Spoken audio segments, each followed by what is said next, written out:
Pemirsa, di ujung masa jabatannya, Menteri Pendidikan, Kebudayaan, Riset dan Teknologi Nadiem Makarim mengeluarkan kebijakan yang lagi-lagi menjadi sorotan publik, yakni meniadakan jurusan Ilmu Pengetahuan Alam, Ilmu Pengetahuan Sosial dan Bahasa untuk jenjang sekolah menengah atas sebagai bentuk komitmen penerapan kurikulum merdeka.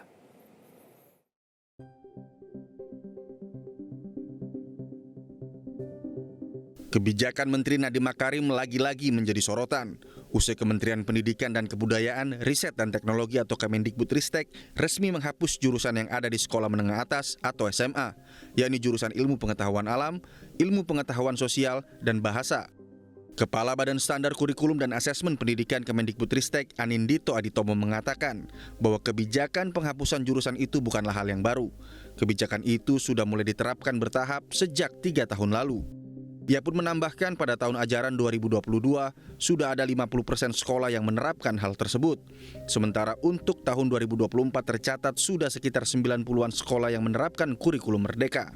Dengan penghapusan jurusan tersebut, Anindito menjelaskan bahwa pada kelas 11 dan 12 SMA, murid yang sekolahnya menggunakan kurikulum merdeka dapat memilih mata pelajaran secara lebih leluasa sesuai minat, bakat, kemampuan, dan aspirasi studi lanjut atau karirnya, sehingga mampu membuat murid bisa lebih fokus untuk membangun basis pengetahuan yang relevan untuk minat dan rencana studi lanjutnya.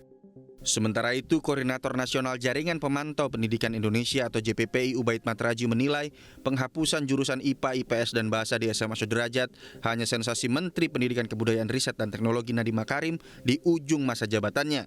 Ia juga menyebut keputusan penghapusan jurusan itu diambil secara dadakan, tidak ada dasar kajian yang jelas, dan tidak mengetahui bagaimana kebijakan itu nanti diimplementasikan di satuan pendidikan, begitu pula dengan proses evaluasinya. Tidak hanya kebijakan penghapusan jurusan IPA, IPS, dan Bahasa di sekolah menengah atas, adapun beberapa kebijakan Mendikbud Nadiem Makarim yang juga menjadi kontroversi dan berujung ditarik kembali alias tidak jadi diterapkan. Seperti kebijakan kenaikan uang kuliah tunggal atau UKT yang salah satu alasannya untuk peningkatan kompetensi mahasiswa. Namun kebijakan menaikkan UKT itu justru menuai protes dari berbagai kalangan. Dan akhirnya usai Nadiem bertemu dengan para rektor, kebijakan kenaikan UKT itu pun batal diterapkan tahun 2024 ini. Nadiem pun mengatakan akan merevaluasi semua permintaan peningkatan UKT dari PTN-PTN usai menghadap Presiden Joko Widodo di Istana Negara pada 27 Mei lalu. Kami Kemendikbudristek telah mengambil keputusan untuk membatalkan kenaikan UKT di tahun ini dan kami akan merevaluasi semua permintaan peningkatan UKT dari PTN-PTN. Jadi untuk tahun ini tidak ada mahasiswa yang akan terdampak. Tak hanya itu, melalui Permendikbudristek nomor 12 tahun 2024 tentang kurikulum pada PAUD, jenjang pendidikan dasar, dan jenjang pendidikan menengah, Menteri Nadiem juga sempat membuat pramuka tak lagi jadi ekstrakurikuler wajib. Tak butuh waktu lama, aturan ini langsung dibanjiri kritik karena kegiatan pramuka dinilai dibutuhkan sebagai bekal generasi muda untuk melatih jiwa patriot, kepemimpinan, membentuk karakter, hingga memberikan bekal skill bertahan hidup. Usai dibanjiri kritik, Nadiem pun menjelaskan bahwa pramuka justru akan dijadikan bagian kegiatan ko-kurikuler atau masuk dalam mata pelajaran.